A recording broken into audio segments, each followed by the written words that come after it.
पंचम प्रकाश।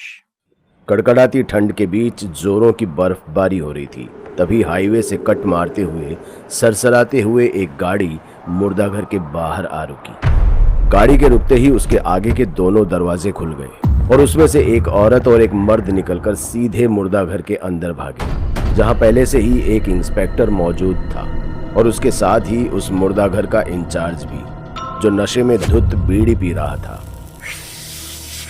तुम्हारा ही लड़का मरा है क्या? इधर आओ, लाश दिखाता हूँ। ए, पागल हो गया क्या? कैसी बात कर रहा तू? बच्चा मरा है उनका। साहब, यहाँ रोज किसी न किसी का कोई मरता रहता है, इसका ख्याल करूं। चर्बी चढ़ गई तुझे। चल साइड हट। माफ कीजिएगा, इधर आइए।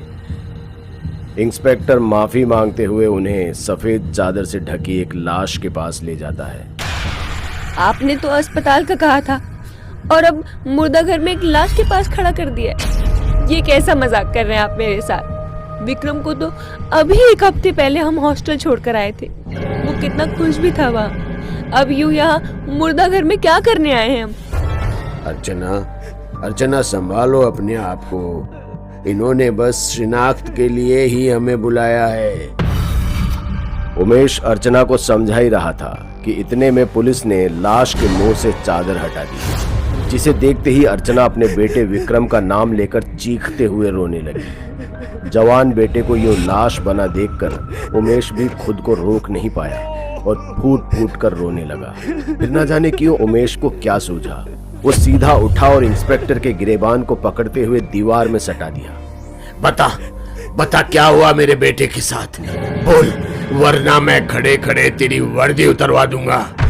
उमेश के यूं बदतमीजी पर उतर आने के बाद अब तक जो इंस्पेक्टर कबीर शांत था, वो एकदम से भड़क उठा। फिर उसने उमेश के हाथों को झटकते हुए कहा, होश में रहकर जुबान खोलिए उमेश सक्सेना। मैं आपके टुकड़ों पर पलने वाला कुत्ता नहीं हूँ जो आपकी इन धमकियों से डर जाऊंगा।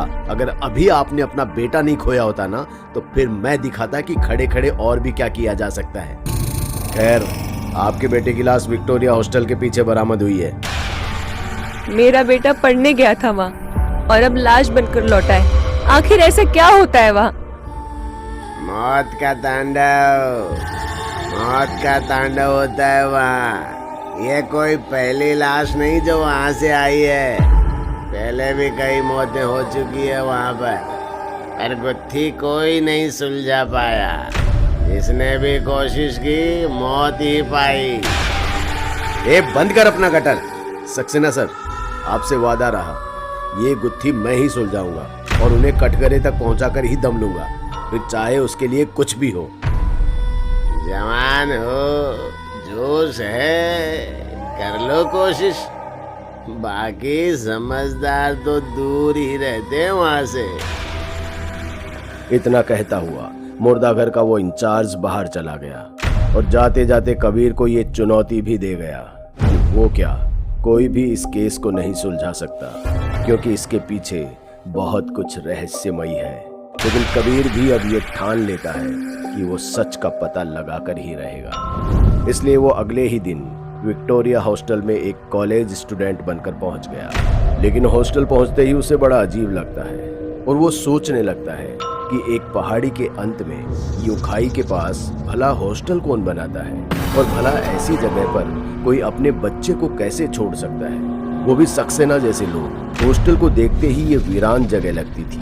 कबीर हॉस्टल में जा ही रहा होता है कि तभी एक चौकीदार उसे रोकता है। कहाँ चले बाबू?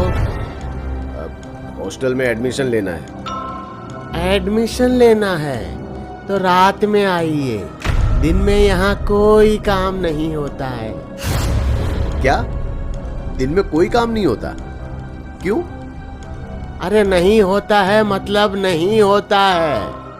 क्या, क्यों, कैसे, ज्यादा सवाल ना करो बाबू, चले जाओ। बड़े अजीब नियम कानून है।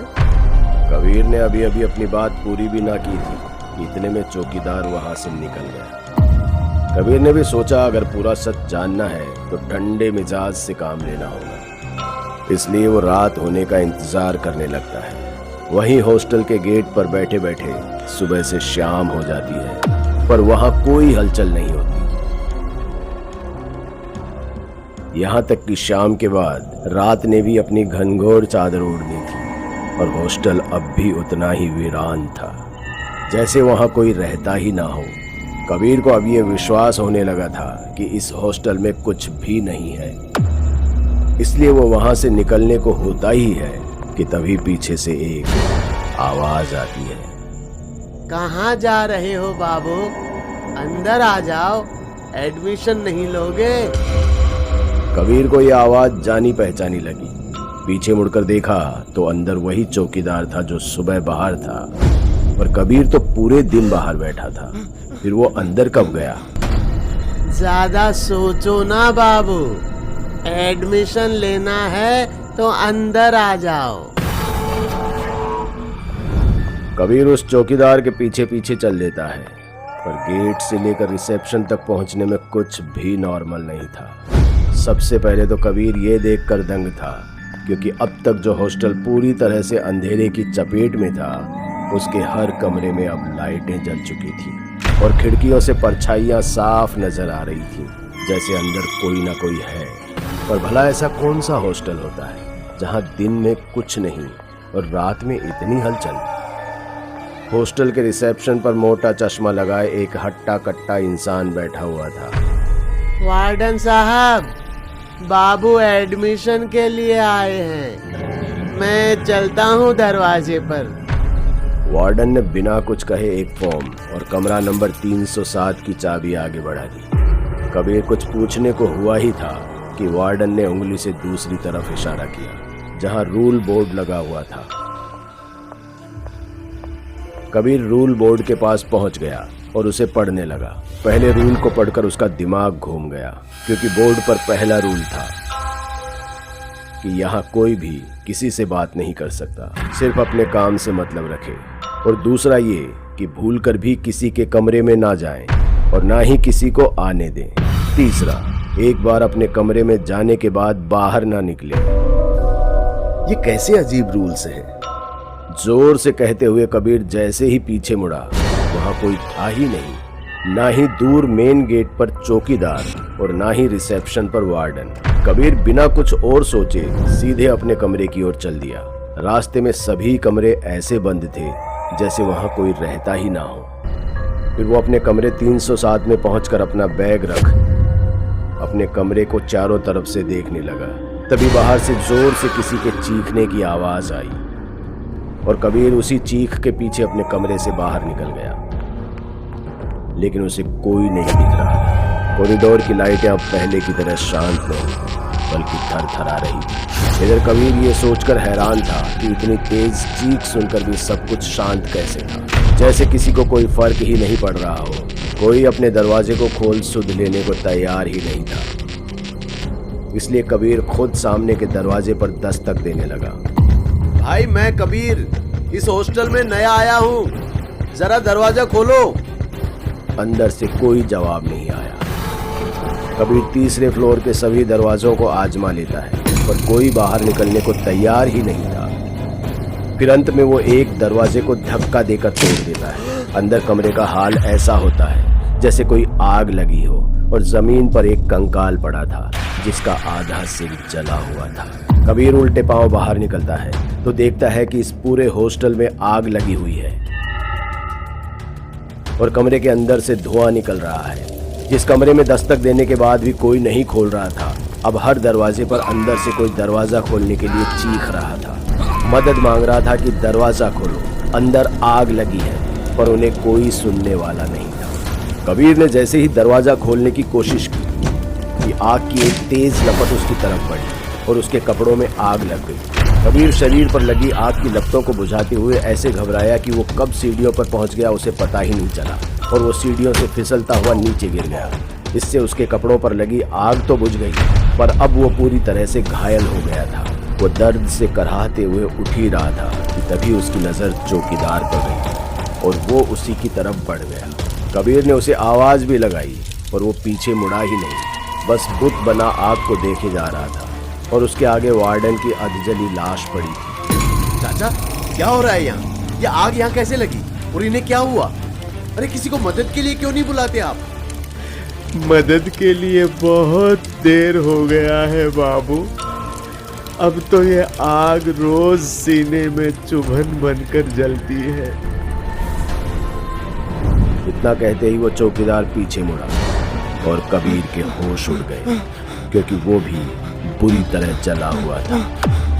अरे ये क्या हुआ आपको? चलिए यहाँ से निकलते हैं और हॉस्पिटल चलते हैं।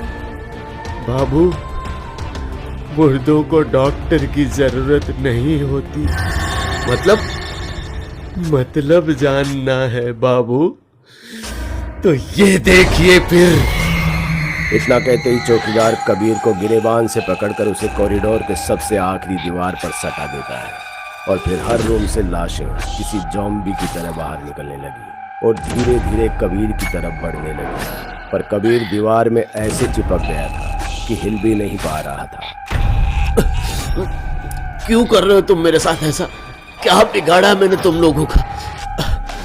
अरे तुमने तो उस बच्चे को भी नहीं छोड़ा जिसे तुमने कल मारा था। क्यों छोड़ता बाबू है? क्यों छोड़ता बताइए? हम लोगों को जिंदा चलाकर मारने वाला भी एक बच्चा ही है। बात दरअसल करीब 4 साल पहले की है, जब इस इलाके में सिर्फ एक ही हॉस्टल था, विक्टोरिया हॉस्टल। काफी नाम था इस हॉस्टल का, जिसे देखते हुए बिल्डर ने भी अपने यहाँ नया हॉस्टल खोला और उसका नाम भी विक्टोरिया हॉस्टल रख लिया। और जब पुराने विक्टोरिया हॉस्टल वालों ने इसका विरोध किया तो उन्होंने कहा, ठीक है, कल से आपको सिर्फ एक ही विक्टोरिया हॉस्टल देखने को मिलेगा। उसकी इस बात को सुनकर विक्टोरिया हॉस्टल वाले निश्चिंत हो गए। उन्होंने सोचा कि वो हॉस्टल का नाम बदलकर कुछ और रख लेंगे। क्या रखेंगे ये अगली सुबह पता चल ही जाएगा। लेकिन उस सुबह से पहले एक रात आई और उसी रात विक्टोरिया हॉस्टल में एक नया लड़का एडमिशन लेने आया। वार्डन ने उसे कमरा नंबर 307 दे दिया। इस बात से अनजान कि ये लड़का नए हॉस्टल वालों ने भेजा है, जिसने आधी रात में पहले पूरे हॉस्टल के कमरों को बाहर से बंद कर दिया और फिर आग लगाई, जिसे अकेले वार्डन और चौकीदार भी नहीं रोक पाए और सब उस आग में झुलस कर मर गए। अब उन्हें क्या पता था कि कल से सिर्फ एक विक्टोरिया हॉस्टल दिखने का ये मतलब था। तब से लेकर आज तक जो भी रात को विक्टोरिया हॉस्टल की तलाश में निकला, उन्हें यही विक्टोरिया हॉस्टल मिला और बदले में मिली उन्हें मौत, केवल मौत। क्योंकि विक्टोरिया हॉस्टल में लोगों को मारने वाला तो बच निकला, इसलिए अब जो भी रात को यहाँ आता है वही विक्टोरिया हॉस्टल में मरे सभी लोगों की नज़रों में उनका हत्यारा बन जाता है। ऐसे में इंस्पेक्टर कबीर के साथ क्या हुआ होगा ये बताने की ज़रूरत तो नहीं है ना?